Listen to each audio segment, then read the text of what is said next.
Il y a dans le récit de la veuve de Sarepta comme une préfiguration du don de la vie, celui que le Seigneur fera dans le mystère pascal. Sarepta est une ville où est honorée la déesse de la fécondité. Jésus sera celui qui, en laissant couler l'eau et le sang de son côté transpercé, donnera la seule vraie fécondité à l'humanité. Le prophète s'arrête à l'entrée de la ville, comme Jésus sera crucifié, tel un étranger à l'extérieur de Jérusalem. Le prophète Élie demande à boire, or Jésus criera sa soif sur la croix. La veuve ramasse 2 morceaux de bois pour cuire et manger ce qui lui reste. Le Christ s'étendra sur 2 bouts de bois pour nourrir les multitudes. Cette mère a un fils et pense qu'ils vont ensuite mourir. Jésus, avant de rendre l'esprit, donne à Marie, sa mère, le soin de Jean, figure des enfants de Dieu. La farine et l'huile ne seront pas épuisées, comme le pain du sacrifice de la croix sera jamais nourriture du pauvre de Dieu.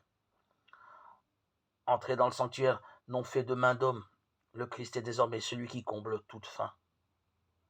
Quand il s'offre pour notre salut, il est à lui seul l'autel, le prêtre et la victime.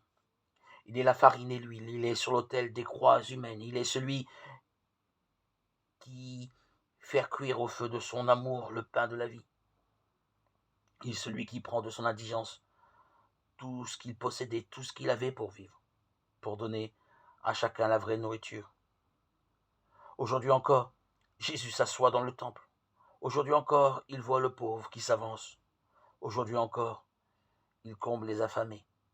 Jésus voit dans l'acte de la pauvre veuve qui donne tout ce qu'elle avait pour vivre, ce que lui-même fera en donnant sa vie. Ceci est mon corps livré pour vous. Ceci est la coupe de mon sang versée pour vous et pour la multitude.